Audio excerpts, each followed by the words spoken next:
It may seem like Apple is behind the competition a lot of the time. The company appeared to be slow to developments like widgets, bezel-less displays with camera notches and screens with high refresh rates. And with the iPhone 16 Pro, it appears to once again be late to the party, bringing generative AI features and a real button for the camera to its 2024 flagship. But if you will allow me to play therapist for a moment, I think it's not that Apple is slow, I think Apple is cautious, perhaps overly so. Caution on its own isn't a bad trait, in fact, it could be considered thoughtful rather than rushed to the cutting edge with its peers. Apple delivers, usually finding a slightly different approach that is often an improvement on what's out there. Just look at the Vision Pro headset or Apple Silicon, or even the iPod, the iPad, and the AirPods, which were far from the first of their kind when they launched. With the iPhone 16 Pro, the focus is on cameras and Apple Intelligence. The problem is Apple Intelligence isn't quite here yet. We can test some features in the developer beta that's currently available, but that's not necessarily the same as the experience the public will get when the update rolls out in October. It's not unprecedented for new iPhones to launch without some marquee features, sure, and thankfully there is still plenty that the iPhone 16 Pro brings. From camera control, the Fusion camera, and other video related updates to slightly bigger displays and iOS 18, the iPhone 16 Pro and Pro Max are intriguing successors, even absent the wanted intelligence features that are still to come. Arguably, the biggest change to the iPhone 16 lineup, not to mention the iPhone 16 Pro, is the introduction of camera control. This is a button on the right side of the device which has touch and pressure sensors on it to enable greater control with swipes and semi-presses. One of the things this was supposed to do was let you push slightly on the button to trigger focus, similar to what half pressing a DSLR shutter button would do. That function won't be available at launch, so I can't say if it's effective. But by the large, camera control is a very Apple approach to a feature that has been around for years. From phones by Sony and Nokia with dedicated shutter buttons to Android handsets with hardware-based double-click shortcut, the notion of quick access to your camera without having to fudge with the screen is a popular one. For good reason too.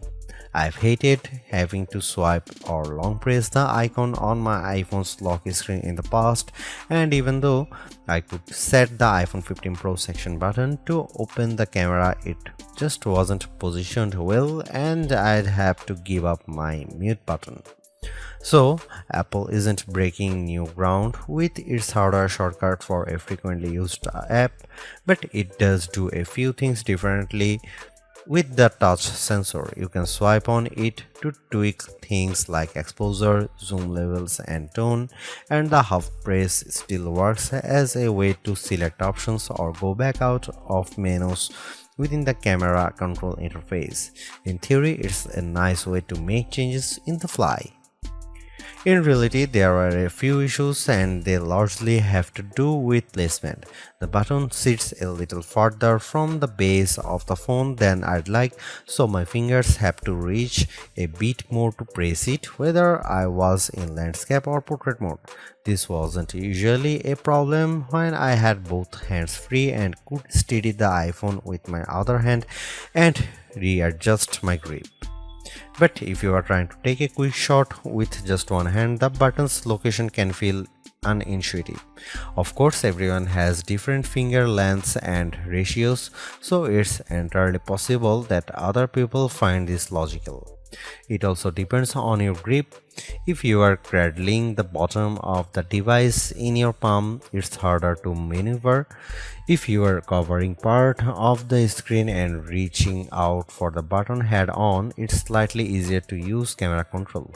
Still, even for those with the strongest claws, swiping and half pressing and double half pressing on the sensor is tricky. I was only ever really able to do that if I had my thumb holding up on the bottom edge and my middle ring and little fingers steadying the right end of the phone. Maybe this is a new camera grip I just need to relearn for this button. The awkward placement is a minor gripe compared to what I found most annoying, the button's touch sensor. Not only was it difficult to swipe through different settings when holding the device with one hand, it also reacts to accidental touches and swipes. Sometimes the phone would slide down my palm and change the exposure or zoom level, completely ruining the vibe. I should point out that you can go into accessibility settings to either tweak or swipe sensitivity or turn it off altogether if it really bothers you. Honestly, if you are planning on making adjustments with camera control, it's best to have time, patience, and both hands free. In those situations, I had a lot of fun editing settings and watching them by reflected in the viewfinder in real time. I also liked zooming in and out of subjects, decomposing a shot, and tweaking exposure till I liked what I saw before then pushing down to snap the picture. I especially loved this while recording video since it makes slowly zooming in or out of a subject smoother than using the on-screen slider. Even if you are not a glutton for buttons, there are still some camera updates that might intrigue you. This year's flagships sport what Apple calls a 48 megapixel fusion camera, which has a faster quad pixel sensor. This enables what the company describes as zero shutter lag, which is wording it has used repeatedly over the years. In this case, it's referring to how quickly the camera will capture a shot after you press the shutter button. I will admit I was initially confused by this update in part because it requires relearning some behaviors I had adopted to mitigate the shortfalls of older cameras. Basically, the iPhone 16 Pro's cameras are now so fast that when I asked someone to throw something so I could capture it in motion to see how still the images were, my shots ended up being of the person holding the object. Our video producer and I were very confused, and it wasn't until the zero shutter lag concept was explained clearer to me that I got it.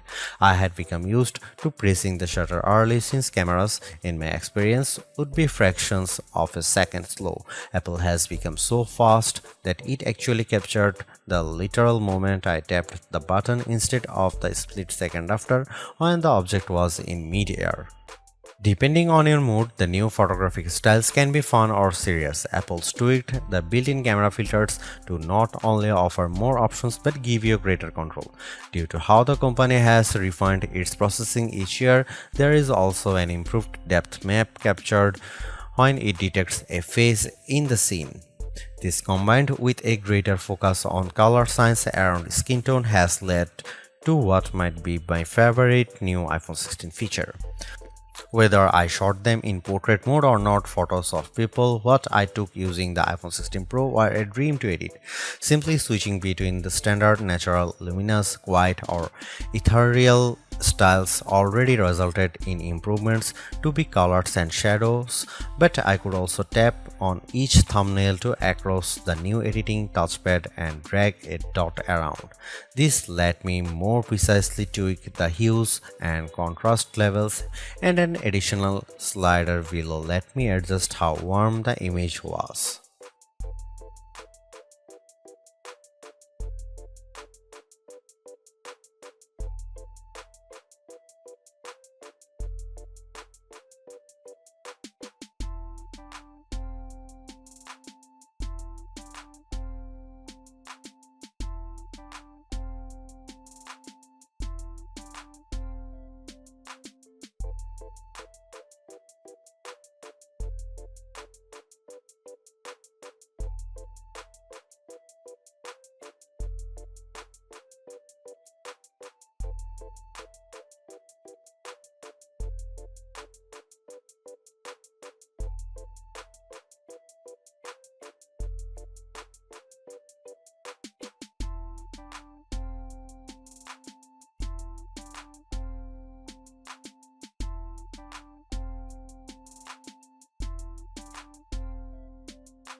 It's been about 2 months since the public beta for iOS 18 was released, and it was nice to get a taste of upcoming features like the new customizable home pages, expanded tap-back reactions, and the redesigned Photos app. With the iPhone 16 launch, iOS 18 is basically ready for prime time with some caveats. This year, more than ever, it's hard to figure out what's coming to your iPhone and what isn't. With the release of Apple Intelligence slated for October, features like writing tools, cleanup for photos, and the redesigned Siri won't be ready till next month, and even then, your non-Pro iPhone 15 won't be compatible. Plus, some features that were teased at WWDC like Genmoji still haven't been added to the iOS 18.1 developer beta, which is where most Apple Intelligence features have been arriving as a preview for app makers. Within the iPhone 16 lineup too, there are things coming only to the Pro models like multi-layer recording in voice memos. It's confusing and can make choosing your iPhone a trickier decision, but for this review at least, the iPhone 16 Pro and Pro Max are getting everything. I cannot wait to try out multi-track recording in voice memos, and I hope Apple sees this yearning as a sign that it should bring this to more devices. It was nice to get time with iOS 18 even in the absence of Apple Intelligence. Honestly, I'm not even sure I'd like those features that much. In a similar way, Gemini AI was nice on Pixel 9 Pro series but didn't feel like must-haves. Some of the new iOS 18 touches I noticed immediately are the refreshed control center, which took some getting used to as I had to relearn how to swipe back to the home page since there are more pages to scroll through now. I especially enjoyed seeing the new little chat bubble appears on my voice recordings, indicating that a transcript had been generated for them, and though I haven't exchanged messages with Android toting friends yet, I'm glad to see RCS support is finally live this week. Though I was excited for the new custom routes tool in Maps, I struggle to actually create them. You can set your start and end points and have the app close the loop for you, or just tap landmarks or points on the map to get the route to basically connect the dots. Unfortunately, no matter how many times I tried to get the route to cut through a building where I knew a pedestrian walkway existed, Maps reinstated me at every turn, forcing the route to go through more established paths instead. It's not unreasonable, but certainly not the open world route creation feature I was envisioning. The best thing about iOS 18 and also some new features in the iPhone 16 lineup is the customizability. I do appreciate that if you don't like something, you can usually turn it off. With the new ability to place apps outside of a rigid grid, you can now lay your home screen out just the way you like. The redesigned Photos app lets you create and pin collections so you can more easily find the pictures most important to you. And again, I'm glad Apple is giving people the option to turn off camera control altogether or adjust its sensitivity. Apple's caution is sometimes warranted, especially at a time when mistrust of AI-generated content runs rampant. The company taking its time to get Apple Intelligence right is understandable, but its deliberation doesn't always lead to winners. While I appreciate the attempt to differentiate camera control with the touch sensor for more versatility, I am not yet convinced on its usefulness. The good news is, and I cannot stress this enough, you have the option to tune it to your liking, and that's the theme I'm seeing in recent Apple features that hint at more thoughtfulness than usual.